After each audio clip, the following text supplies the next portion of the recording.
Bem-vindos à parte 2 do especial de Halloween do canal Cinemaçã, esse ano com a franquia A Hora do Pesadelo. No vídeo anterior falamos de A Hora do Pesadelo, de 1984, e A Hora do Pesadelo 2, A Vingança de Fred, que foi realmente muito ruim. Mas deixando isso pra trás, finalmente chegamos ao filme realmente muito icônico da franquia, A Hora do Pesadelo 3, Os Guerreiros dos Sonhos, que curiosamente quase não aconteceu devido ao fracasso de crítica do filme anterior. É interessante se pararmos para pensar que comercialmente A Hora do Pesadelo 2 não tinha sido exatamente um fracasso, mas era consenso geral que ele tinha destruído a franquia de um modo que seria bem difícil recuperar. Que bom que eles não desistiram. Nele seguimos a história de Kristen, a menina que realmente não quer dormir porque fica tendo esse pesadelo estranho com a casa da Nancy, que é onde o Fred Krueger começou a sua matança lá no primeiro filme. E se você estivesse perguntando aonde foi parar a história de possessão do segundo filme, é isso mesmo, não existe mais. Acabou. Ela tem um pesadelo muito maneiro onde tenta salvar uma garotinha, mas é claro que não consegue e quando acorda e acha que tá tudo bem, na verdade ainda estava no meio do pesadelo. E é aí que ela tem um acidente no mundo real, mas é claro que o responsável por isso foi o Fred Krueger e não a menina. A mãe da Kristen interna ela porque é claro que ela estava tentando contra a própria vida. E logo depois disso somos apresentados ao ambiente onde o resto do filme se passa. A clínica em que todas as crianças que moravam no bairro estão internadas. E eu não sei se todas, mas eu acho que pelo menos a maioria está internada por atentarem contra a própria vida. Kristen tá dando chilique porque não quer ser sedada e olha só quem aparece logo em seguida. Nancy, do primeiro filme.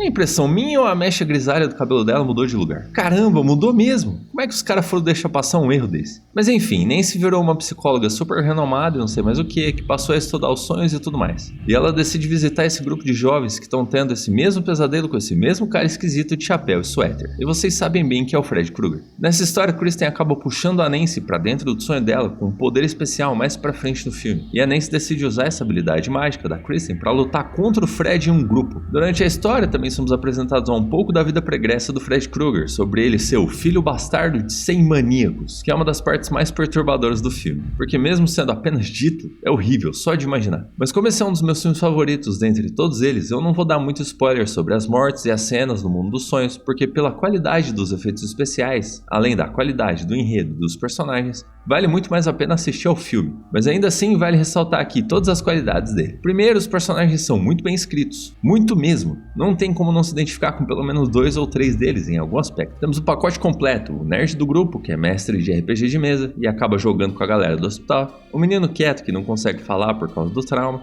o inteligente que é meio sarcástico e questiona os métodos da instituição, o explosivo que quer resolver tudo no braço e honestamente um dos melhores personagens, e essa menina que é a melhor personagem do filme, mesmo não desenvolvendo tanto quanto a gente gostaria. E isso sem falar da Kristen, que é meio que a personagem que possibilita que todos eles se unam no mundo dos sonhos contra o Fred. Nesse filme eles realmente vão pro confronto e isso é bem legal, mas o melhor mesmo são os efeitos especiais, inacreditáveis, em especial a cena do garoto sendo usado de boneco de ventríloco. Muito terrível. Eu realmente senti a agonia por trás dessa cena. Vale muito a pena ver. Sem falar da garota que queria muito ser atriz, dizia que ia pra Hollywood e ninguém acreditava nela, até que ela literalmente vai pra TV, em uma cena muito bem feita e divertida. E é claro, Fred cobra, engolindo a Kristen. E isso foi possibilitado não apenas pela escrita criativa adotada no terceiro filme da franquia, que tentou ficar mais imaginativo nas cenas dos sonhos, por exemplo, mesmo que o horror fosse meio que negligenciado, mas também pelo orçamento alto, destinado apenas a efeitos especiais. Sim, todos eles são impressionantes até hoje. No final do filme, Fred consegue derrotar alguns dos personagens principais e acaba revelando para os outros que quanto mais crianças ele consome, mais suas almas lhe servem de combustível, como se ele ficasse mais forte a cada vez que fizesse mais vítimas, o que estabelece uma regra legal para o vilão, que seria usada novamente nos próximos filmes. Porém, ele é vencido com água benta no mundo real, e isso é uma das coisas mais esquisitas do filme. No final, a Nancy morre e em seu enterro descobrimos que a freira que aparecia para o doutor era, na verdade, a mãe do Fred Krueger. Ou melhor, era o fantasma da mãe do Fred Krueger. Então ela também foi meio que amaldiçoada. E o filme termina, literalmente, em um velório. E mesmo sabendo de tudo isso, o terceiro filme ainda vale a pena ser assistido por causa dos personagens maneiros e dos efeitos especiais que enchem os olhos. E se A Hora do Pesadelo 3 tem efeitos especiais muito bons e foi o primeiro a ser mais criativo nos pesadelos, mesmo que às vezes não tivesse um intuito explícito de causar medo, A Hora do Pesadelo 4, o mestre dos sonhos, realmente não se preocupa nada em causar o terror nos pesadelos. E de certo modo ele superou o nível de efeitos especiais do terceiro, mas de um jeito bem diferente. Segundo entrevistas, a franquia tinha tomado um rumo mais de humor negro nessa época, se distanciando um pouco do terror puro e simples. E isso é graças ao Fred Krueger, porque pra falar a verdade, ele é e sempre foi a grande estrela por trás de tudo. A Hora do Pesadelo 4 começa com a Kristen perguntando pra uma garotinha se o Fred tá em casa e...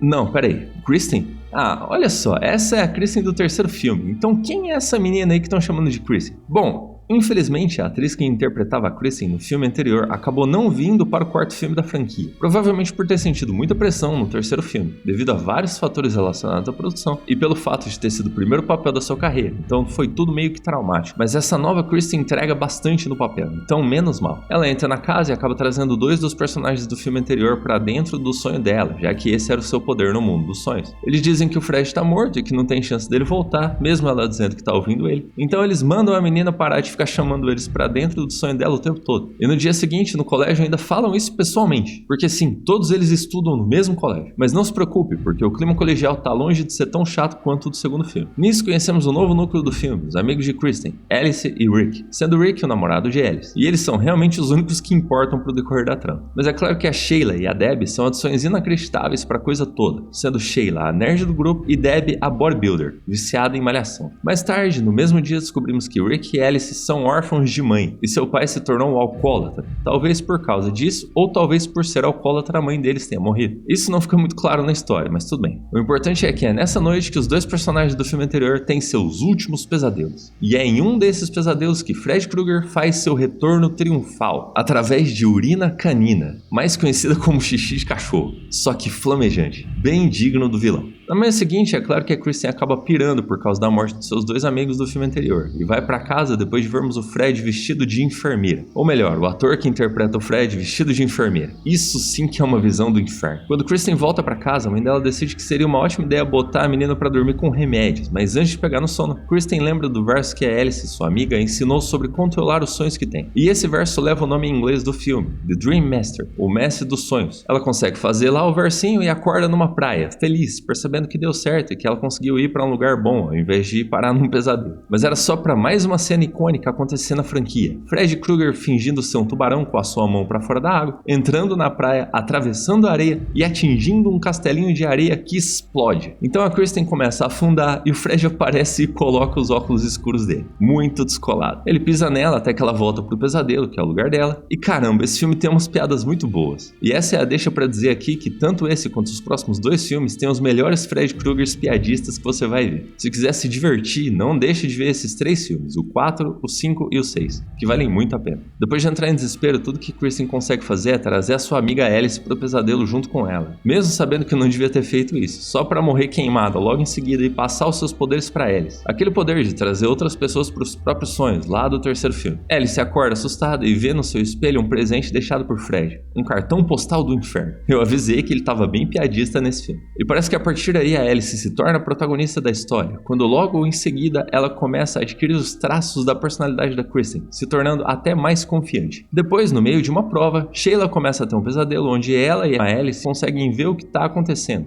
Eu acredito que isso seja parte do poder da Alice, porque mais cedo no filme fica estabelecido que às vezes ela sonha acordada, então é como se ela estivesse usando o poder da Kristen junto com a sua habilidade de sonhar acordada para ver os pesadelos de outras pessoas enquanto acordada. Nessa sequência, Sheila morre depois de ter um ataque de asma, mesmo no pesadelo ela tendo tido todo o ar sendo tirado de dentro dela pelo Fred, que é um efeito legal, mas bobo demais para dar medo. Depois é a vez do irmão da Alice morrer, em um pesadelo onde ele tem uma luta com o Fred em um tipo de referência aos fãs de Karate Kid da época, mas que ficou muito nada a ver. O importante é passar a mensagem que ele era um bom karateca, porque por algum motivo não explicado muito bem pelo filme, quando algum dos amigos da Alice é morto pelo Fred Krueger, ela ganha as habilidades especiais daquela pessoa. Então a Alice agora sabe karatê.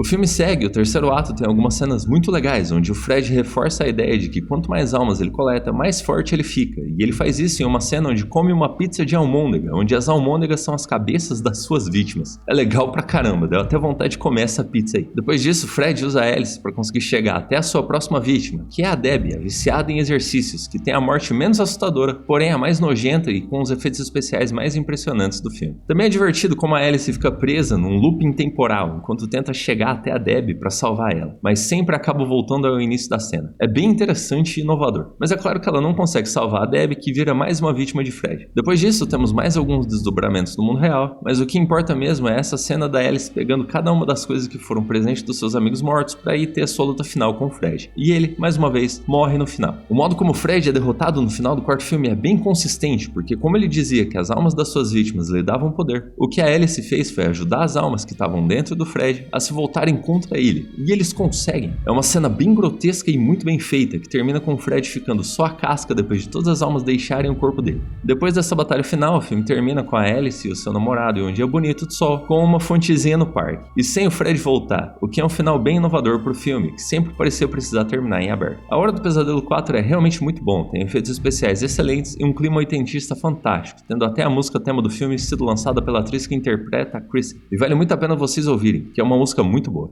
Além do que, esse filme, o quarto da franquia, é o filme favorito do Robert Englund, ator que interpreta Fred Krueger. Eu não discordaria dele. E com Fred mais do que consolidado na cultura pop, seguimos com a sequência A Hora do Pesadelo 5, o maior horror de Fred. Mas não tem horror maior que esse subtítulo em português, ainda mais quando sabemos que o verdadeiro título é The Dream Child, que seria algo como o filho do sonho ou a criança do sonho. Muito mais condizente. A Hora do Pesadelo 5 é um dos mais confusos e difíceis de entender da franquia. Parte desse problema pode ser atribuído à sua duração de míseros 89 minutos contando com os créditos, quando um filme considerado curto pelo menos tenta passar um pouquinho dos 90 minutos. A história começa com a Alice do filme anterior e o seu namorado durante o ato carnal. Além disso ficar só nas entrelinhas, até porque isso aqui não é Sexta-feira 13, então esse tipo de cena é quase inexistente, também serve a um claro propósito de roteiro: engravidar a Alice, porque acreditem ou não, o feto na barriga dela é um personagem do filme chamado Jacob. É isso aí, esse molecote aí, do lado de fora com esse olhar triste, é o filho da Alice, o feto ainda em desenvolvimento, concebido no início do filme. A explicação que eles dão pro retorno do Fred é ainda pior, porque eles não explicam muito bem. Do nada, a Amanda Krueger, vista lá no terceiro filme como uma assombração, meio que reaparece só pra dar luz de novo ao Fred e ele entrar na casca vazia deixada no filme anterior, quando os espíritos fugiram do seu corpo. Tipo, ok, mas caramba, bebê Fred? Depois de ter entendido o filme todo, essa cena faz sentido, mas logo de cara assim foi altamente gratuito e confuso. Alice está se formando e o grupo de amigos dela mudou, mas incrivelmente ele é praticamente idêntico ao grupo de amigos antigo. Eu sei que os anteriores morreram, mas mesmo assim as semelhanças são visíveis. O Rick, viciado em karatê, foi substituído pelo Mark, nerd e desenhista de quadrinhos. Debbie, a fisiculturista, agora é a Greta, que tem fixação pelo corpo esbelto e quer ser modelo. E a Sheila, que em determinado momento do filme anterior é dito que ela queria ser médica, agora é a Yvonne, que trabalha em um hospital em vários turnos ao mesmo tempo que treina natação. Dentre todos esses aí, a que tem menos risco de ser vítima do Fred é a Yvonne, porque para quem trabalha em vários turnos em um hospital e ainda treina natação freneticamente, ela tá sem tempo nenhum até pra dormir. O primeiro a ser a vítima desse novo Fred bebê com corpo adulto é o namorado da Alice, porque pra ser bem sincero, ele durou até que tempo demais pela profundidade das histórias dos dois filmes. Mas a morte dele é bem legal e mostra que os efeitos especiais do quinto filme seguiriam essa linha mais criativa, mesmo que o terror não fosse seu foco principal 100% do tempo. Eu não sei se é impressão minha, mas essa cena da moto Krueger parece muito com Tetsuo, The Iron Man. Olha aí, não é parecidíssimo? Nunca se sabe.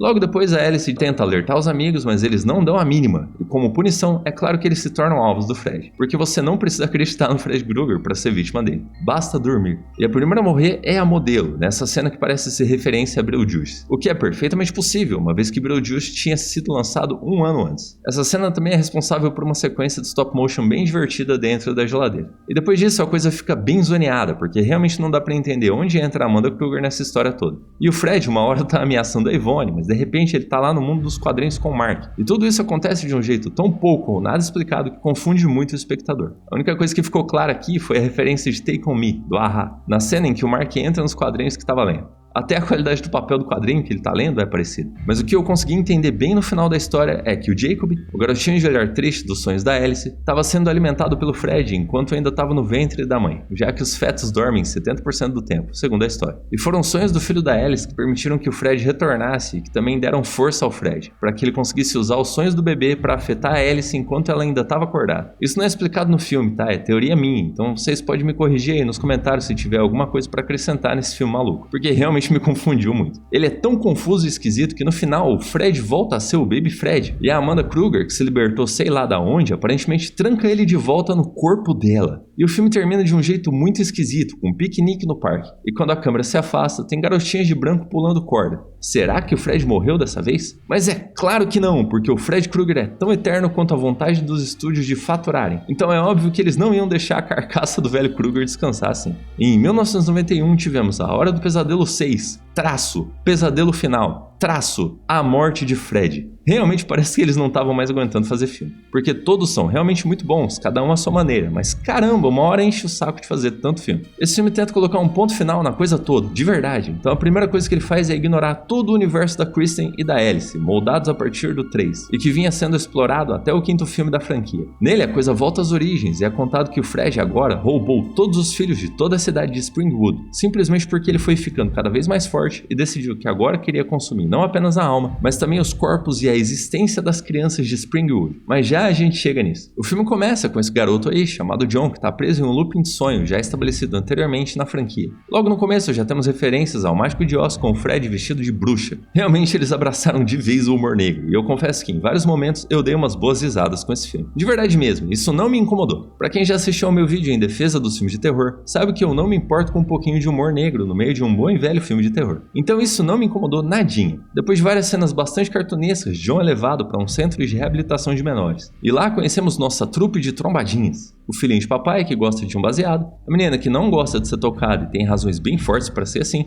e o garoto que tem deficiência auditiva. Todos eles estão sob a tutela da doutora Maggie, que também é um dos personagens principais da história. E ela decide levar o John até Springwood, porque ele tem um anúncio de jornal que leva eles até lá, já que ele tá com amnésia e quer se lembrar do passado. É um plot meio esquisito e confuso, mas caramba, a essa altura tudo que o público quer ver é o Fred tocando terror na molecadinha. Então quem é que liga pra história? A doutora descobre que na van com ela e o John estão os 3 trombadinhas que estavam tentando fugir da clínica, e ela para na feira da cidade de Springwood para que eles possam usar o telefone e voltar para a clínica. E eles percebem que na feira não tem nenhuma criança ou adolescente. É como se nessa cidade o Fred Krueger tivesse sido responsável por deixar tudo com um clima pós-apocalíptico e todo mundo completamente louco. Depois de muito tentar encontrar a saída da cidade, os 3 personagens separados da doutora e do John acabam entrando numa casa para descansar. E acabou sendo a casa da Nancy, lá do primeiro filme, que virou meio que o centro de operações do Fred Krueger, para esse e para todos os filmes. É aí que temos a primeira vítima, e talvez seja a morte mais memorável de toda a franquia, porque é justamente o cara que tem deficiência auditiva. Fred primeiro limpa os ouvidos dele com o maior cotonete do mundo e depois coloca um aparato amplificador de som no ouvido dele. Então Fred primeiro derruba um alfinete e depois vários alfinetes perto dele. Depois disso temos a parte mais icônica da cena. Fred tira um quadro negro do nada e começa a aumentar ele de tamanho, com a maior alegria que conseguiu expressar na cena. Então ele começa a arranhar o quadro negro freneticamente, até que a cabeça do pobre rapaz não suporta e explode. Cara, realmente isso é muito coisa de desenho animado, mas o contexto de filme de terror vira humor negro automaticamente. O modo como ele mata o garoto das drogas também é bem maneiro, muitas referências ao mundo dos videogames, inclusive uma cena onde Fred perde o seu joystick e decide simplesmente transformar a sua luva com as facas no lugar dos dedos em uma Power Glove. É incrível. Mais pra frente na história, o John já não é mais útil pro Fred, então ele o mata de um jeito tão desenho animado que ficou parecendo muito uma cena do Papaléguas. Mas mesmo assim é aterrorizante, porque afinal de contas, esse é um filme de terror. E logo depois disso, a doutora Maggie toma o lugar de John como protagonista, porque na verdade, ela é a filha do Fred Krueger. É isso aí, a filha dele. Porque ele tinha uma esposa e uma vida normal, e uma casinha no subúrbio com cerquinha branca e tudo mais. Só aconteceu dele ser um psicopata, né? Fazer o quê? Antes deles conseguirem sair de Springwood, Fred consegue entrar no corpo da Maggie, mas não daquele jeito bizonho que foi no segundo filme, mas sim como se fosse uma pequena carona para fora da cidade. E quando todos eles voltam, parece que os que morreram em Springwood nunca existiram, porque o Fred agora, além de se alimentar da alma das suas vítimas, também se alimenta dos seus corpos e de sua existência, fazendo com que eles nunca tivessem existido. E é por isso que Springwood inteira ficou tão psicótica, porque imagina só, os seus filhos sumirem e você simplesmente se esquecer que eles existem, mesmo tendo tudo lá, roupas, coisas, o quarto, é de se enlouquecer mesmo. Depois de um pouquinho de desespero sem saber o que fazer, um dos médicos do centro de reabilitação, tecnicamente um especialista em sonhos, já que esse filme bebe um pouquinho da inspiração do terceiro filme, bola um plano para capturar o Fred. Ele explica que o Fred Krueger, na verdade, é um demônio antigo e coisa e tal, tentando explicar mais uma vez o motivo pelo qual o Fred é o Fred Krueger e o porquê dele nunca morrer, mesmo depois de tantas tentativas. E por meio disso, finalmente temos uma explicação mais detalhada de como foi a sua vida, até o momento que ele decidiu se tornar um criminoso. São cenas muito legais presenciadas por Maggie, do Fred Krueger crescendo no colégio, sendo um psicopata desde cedo, mas a história do Fred só fica mesmo nesses estilhaços de memória. Não evolui muito além disso. E no final, meio que mais do mesmo, a Maggie consegue trazer o Fred pro mundo real e explode ele com uma dinamite caseira, apresentada lá no começo do filme. Os efeitos especiais desse filme são bem legais, as piadas são muito boas, mas ele perde um pouquinho no terror. É muito mais um filme para se divertir do que qualquer outra coisa. E esse realmente era pra ter sido o último filme da franquia e acabou. Tanto é que o final tem até um descanso em paz e a foto do Fred. Porque, meu Deus, ninguém aguentava mais, certo? Será que o Fred teria encontrado o seu fim no 6º filme? E essa é a deixa perfeita para eu finalizar a parte 2 desse vídeo, em aberto para uma possível continuação no melhor estilo Fred Krueger. Muito obrigado por assistir a parte 2 da franquia A Hora do Pesadelo. Eu espero que você esteja gostando e nos vemos lá na parte 3. Até lá!